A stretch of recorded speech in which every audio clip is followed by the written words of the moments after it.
Et salut à tous et tous, j'espère que vous allez au top du top aujourd'hui. Moi c'est Charlie, aka Coucou Charlie.musique, et je viens te parler tous les jeudis à 19h d'albums et de hits que je trouve absolument cultissimes, car ils ont bouleversé mon petit cœur de mélomane, ou de petit fragile, tout dépend de l'épisode. Et aujourd'hui, on va causer d'un album qui ne saute pas à la gorge, non, mais d'un disque qui te glisse lentement, doucement sur la peau, qui te met un petit coup de froid, genre glacial, qui peut te rendre un peu tristou, un peu mélancolique. Bref, comme un dimanche soir de novembre sous la pluie, ça tombe bien. C'est tristou, mais ça peut être agréable quand même, quoi.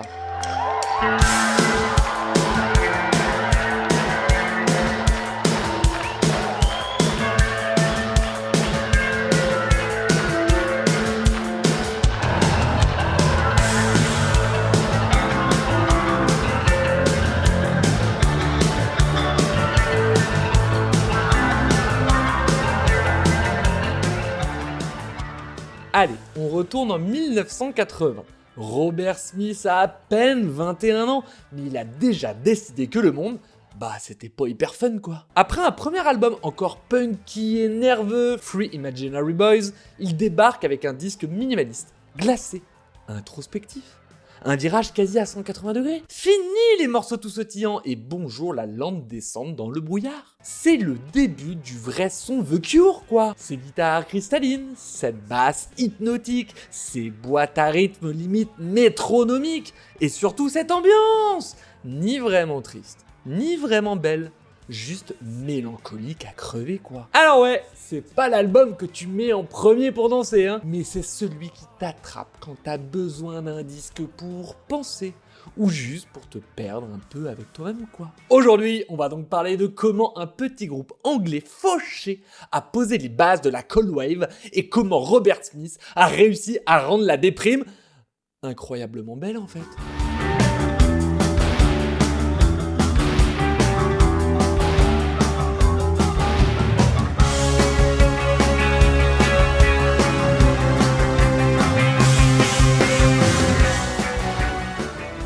Bon, avant qu'on plonge tête la première dans la brume glacée de 17 Seconds, faut remettre un peu les choses en place. The Cure, en 1980, c'est pas encore le groupe mythique en maquillage noir et rouge à lèvres dégoulinant. Non. C'est juste un petit trio anglais, mené par un gamin maigre comme un fil électrique, comme moi quoi, et coiffé comme un mouton sous acide, Robert Smith. À ce moment-là, Robert a à peine 21 piges. Comme je te disais, il vient tout juste de sortir de Free Imaginary Boys, le tout premier album de The Cure. Un disque nerveux, post-punk, un peu footrack, avec des titres comme 10-15 Saturday Night ou Fire in Cairo, qui sont absolument quoi. Regarde.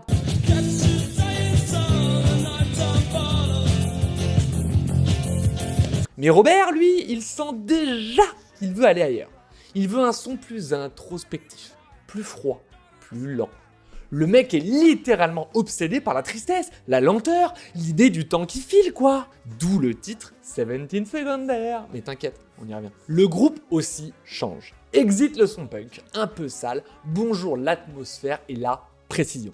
Simon Gallup débarque à la basse, Matthew Hartley au clavier, et Lol Tolhurst passe définitivement derrière la batterie. Lol que j'appellerai Lolilol pour cette vidéo, parce que ouais, humour pourri, mais bon, comme ce monsieur me dit gentiment, c'est vrai, et c'est pas pour ça que je vais m'arrêter quoi. Moi j'aime bien être lolilol, tu vois. Bref, et ce line-up là, c'est pas juste une anecdote, c'est la naissance du vrai The Cure, celui qu'on reconnaît dès les premières secondes d'un morceau quoi. Parce que c'est à ce moment précis que Robert Smith trouve sa formule magique. Des guitares ultra claires, mais tristes. Une basse hypnotique, des rythmiques métronomiques et une voix qui semble déjà fatiguée du monde, quoi. Il faut imaginer le contexte.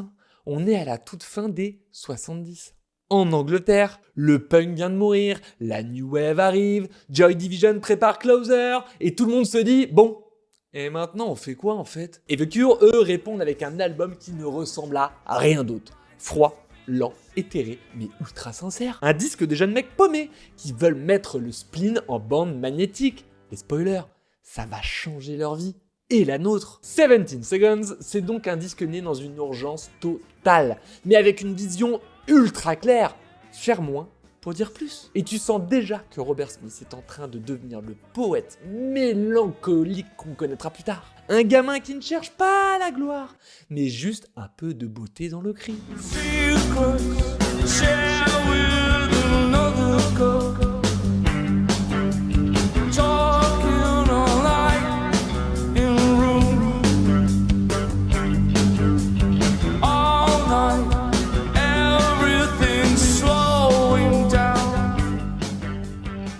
L'enregistrement de 17 Seconds, c'est presque une blague. Le truc a été fait en 2 ou 3 semaines au Morgan Studio de Londres, avec vraiment très peu de budget en fait. Sûrement même pas de quoi s'offrir l'équivalent d'un bon micro aujourd'hui quoi. Mais c'est ça qui rend cet album magique.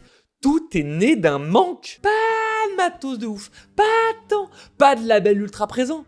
Juste une bande de types enfermés dans un studio à quasi y vivre à 100%, à jouer des morceaux qui ressemblent à des fantômes qui traversent les murs en fait. Et la légende raconte que Robert Smith dormait littéralement sur place, sur le sol, entre deux prises. Il vivait dans une sorte d'état second, épuisé mais complètement obsédé par l'idée de créer une ambiance précise.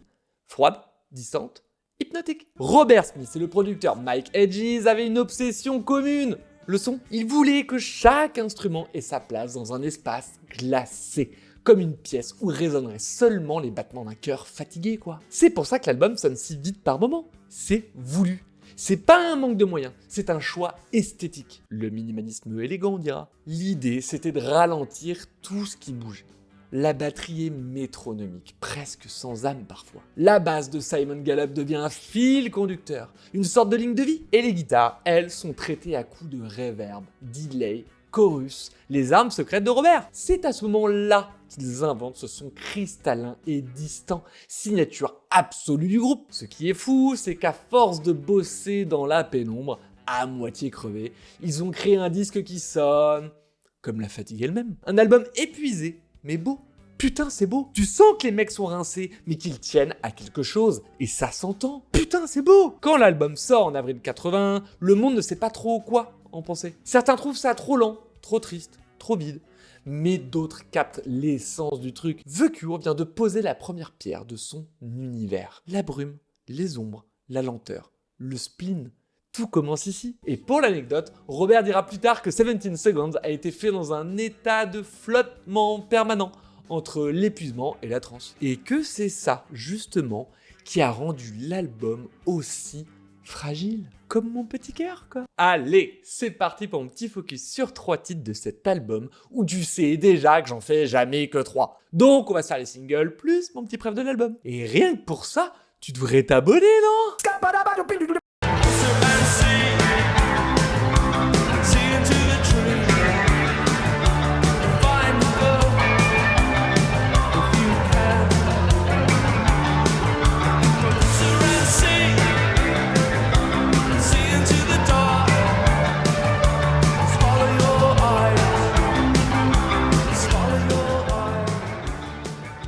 Dès les premières secondes, t'as ce truc. Une basse qui avance comme une ombre, une batterie métronomique et cette guitare qui découpe l'air avec une précision chirurgicale. Tout est lent, tendu, hypnotique. T'as pas besoin de paroles, tu sais que t'es déjà perdu. C'est le morceau où The Cure trouve enfin son identité sonore, je trouve. Et quelle identité, oh là là! Avant ça, il tâtonnait encore un peu entre punk, pop bizarre et mélancolie. Mais là, c'est fini. La lumière s'éteint. Robert invente le son de The Cure, celui qui ne te lâchera plus jamais après la première écoute quoi. Le morceau a été construit à partir d'une boucle de basse de Simon Gallup, répétée jusqu'à la transe. Autour, ils ont superposé des couches de guitare et de clavier pour créer ce sentiment d'immensité et de vertige. Le texte, lui, est minimaliste. Robert raconte une sorte de poursuite dans une forêt.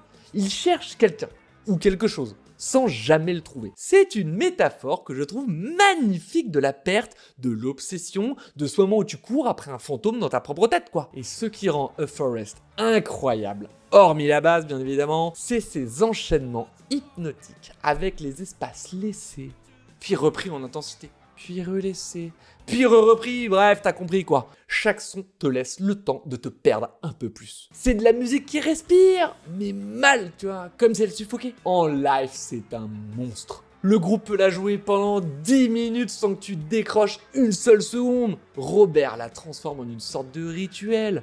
Guitare en boucle, delay infini, voix écho dans le néant, un classique de fin de concert, c'est presque religieux. Et ce refrain hurlé, again and again and again and again and again and again, qui te reste collé au crâne pendant des jours. Il n'y a pas vraiment de clip officiel à l'époque, mais la BBC a filmé une version live pour l'émission Top of the Pops. Robert a 21 ans, les cheveux encore sages, mais le regard déjà ailleurs. Tu sens que quelque chose vient basculer en fait. Et petit fun fact, quand Euphoria sort en single, Robert l'a décrit comme une chanson sur l'impossibilité de trouver ce qu'on cherche. Il dira plus tard qu'il ne se souvient même plus de ce qu'il cherchait quoi. Et c'est ça qui est beau, et c'est ça un peu tout le problème, mais qui lui permettra de faire voir le jour à ce banger absolu. Oh, j'ai hâte d'être en concert en 2026.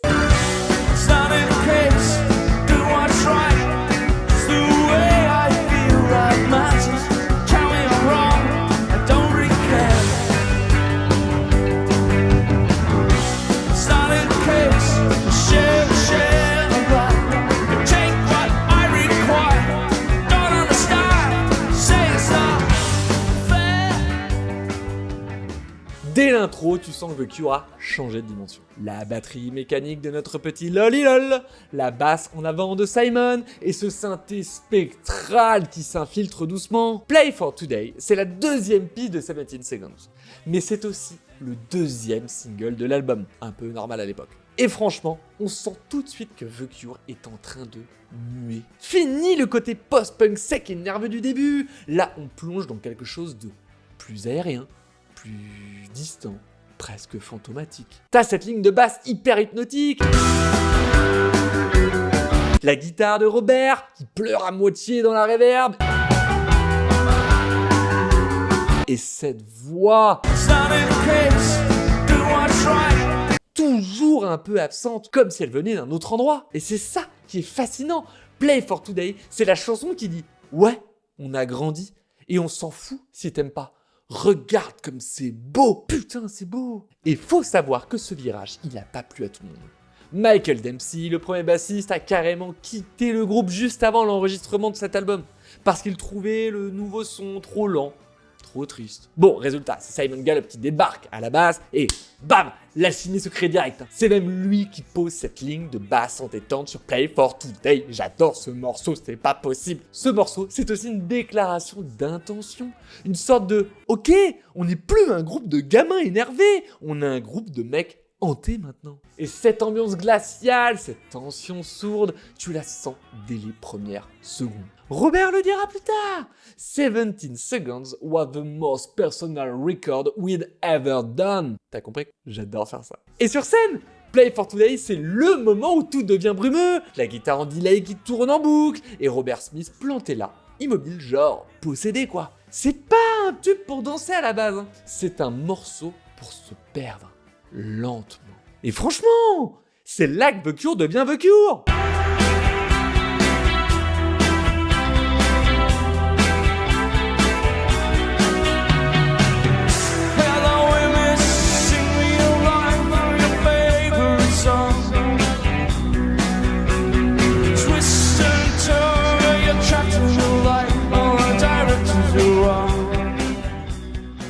Alors là, on change un peu d'ambiance. Parce que M, c'est probablement l'un des morceaux les plus intimes de cet album. Et c'est aussi, faut le dire, l'un des plus beaux je trouve. Derrière cette ligne de basse qui tourne comme une obsession. Et ces nappes de guitare un peu floues.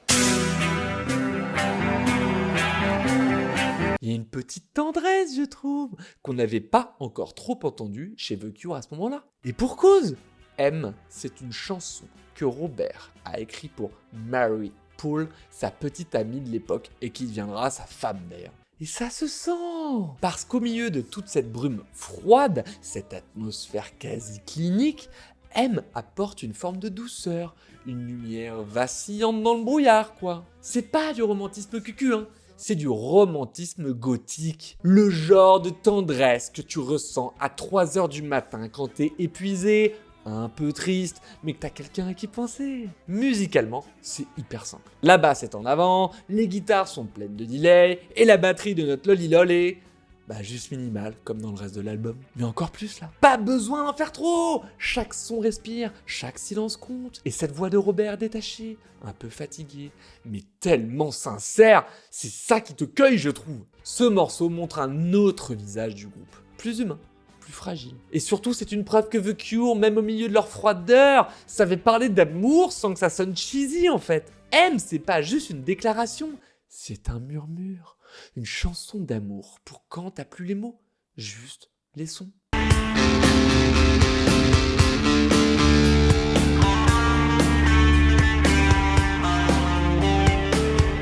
Sunk deep in the night, sink in the night.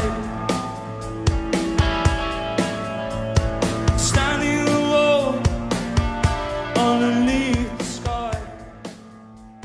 Tu sais ce moment où tu rentres seul, tard et que tout est silencieux. Mais pas le genre de silence paisible, hein. Plutôt celui qui fait un peu beaucoup méga ultra giga flipper quoi. Ouais, je suis un peu flippé, j'avoue. Voilà, le riff principal d'At Night, c'est exactement ça. C'est le son du vide qui te regarde. Le morceau qui te fait entendre le bruit de ton propre cerveau quand il commence à vriller. Et c'est pour ça que je l'aime tant peut-être. Je sais pas. Mais ce titre, oui, il me fait vriller quoi. Le morceau sous sur une ligne de basse grave, répétitive, presque hypnotique en mode c'est la guerre quoi.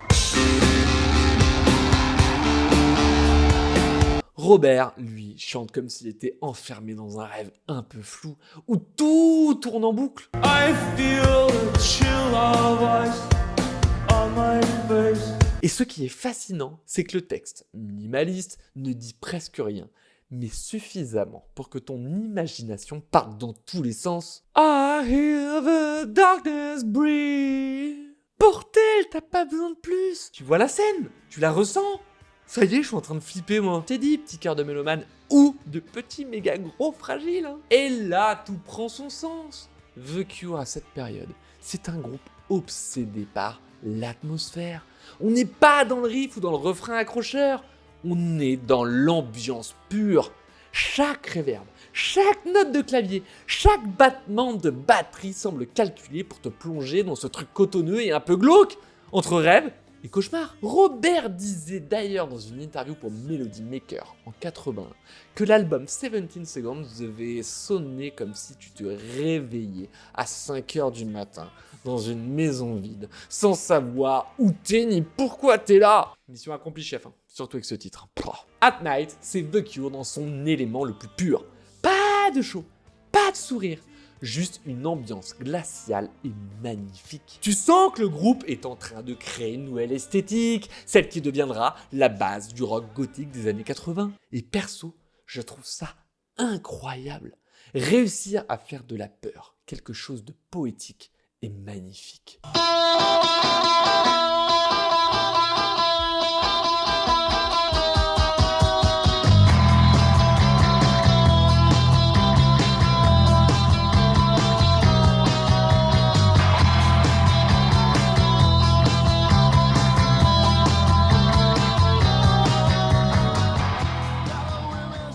Alors, prêt à briller en société ou à l'apéro avec tes potes, j'espère là, hein. Si t'as déjà vu 2 épisodes, tu sais que c'est le moment de t'abonner, hein. S'il te plaît. Budget ultra serré mais studio épique. L'album a été enregistré avec un budget estimé à 2 ou 3 000 livres et en seulement 7 à 8 jours au studio Morgan à Londres. Studio qui était une ancienne église d'ailleurs. Le batteur, notre lolilol, évoque un resplendissement fantomatique à 4h du matin. Et trop chouette, car ça sent l'album quoi. L'influence de la tournée précédant l'album pour ce nouvel univers. La tournée de 79 aux côtés de Siouxsie and the Banshees a été un tournant pour notre Robert qui a commencé à envisager un univers musical plus introspectif pour The Cure, influençant directement l'album donc. Et faut le dire, merci Siouxsie. Titre énigmatique et obsession du temps. Le nom de l'album, 17 Seconds, évoque donc une mesure arbitraire du temps, comme une métaphore de la fugacité, de l'attente, de la seconde qui change tout. Et bravo, c'est bien joué. Photo floue, anti-image assumée quoi. Pour la pochette et le visuel, Robert a demandé des photos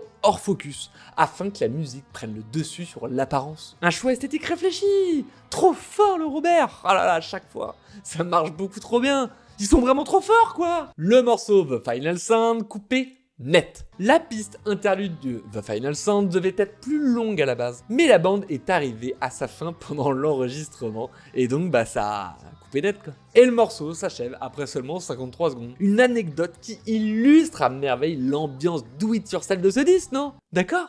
Pas d'accord? Bah dis-moi en commentaire.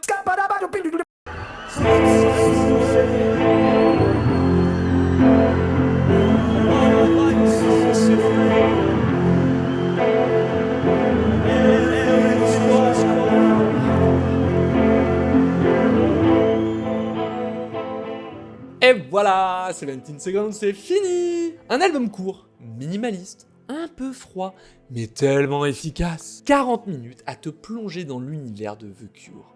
Froid, introspectif, mais étrangement poétique. Quel bel nouvel univers quoi. Et tu vois, même si certains peuvent trouver ce disque un peu austère par rapport aux tubes plus tardifs du groupe, je te jure que c'est là que tout commence. C'est le moment où Robert et sa bande définissent leur univers, leur esthétique, ce mélange de tristesse, de mystère et de beauté glaciale qui va hanter les décennies suivantes, quoi. Alors ouais, pas de solo flamboyant, pas de refrain immédiatement fédérateur, mais chaque note, chaque reverb, chaque souffle de batterie te prend au trip, je trouve. C'est pas un album qu'on écoute pour danser, enfin, un peu aujourd'hui, mais pas vraiment à la base. C'est un album qu'on ressent, qu'on laisse infuser, qu'on garde en tête quelques jours, des semaines, parfois des années. Dis-toi qu'à sa sortie, cet album ne dépasse pas la 20e place des charts britanniques, mais que c'est vraiment avec le temps qu'il est devenu l'album culte qu'il est aujourd'hui. Et le plus fou, c'est que malgré le minimalisme et la froideur de cet album, 17 Seconds continue de sonner moderne. 40 ans après sa sortie, tu poses l'album et hop, tu te retrouves dans ce corridor d'ombre et de lumière qu'est devenu The Cure. C'est ça la magie, bordel! Merci à toi en tout cas d'avoir partagé ces quelques minutes avec moi. Et moment youtubeur forceur, n'hésite pas à lâcher ton petit like si t'as kiffé, à me dire en commentaire ce que toi tu penses de ce magnifique album.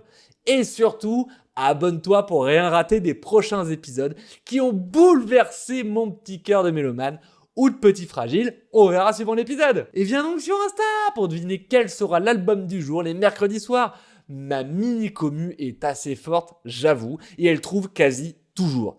Est-ce que mes indices sont trop simples? Peut-être. Mais au moins, je réponds à tout le monde avec une super photo de moi à chaque fois. Hein. Allez, viens! On est bien. En tout cas, nous, on se retrouve très vite avec un nouvel album ou des hits mémorables. Et en attendant, tout plein d'amour sur toi et à tout bientôt!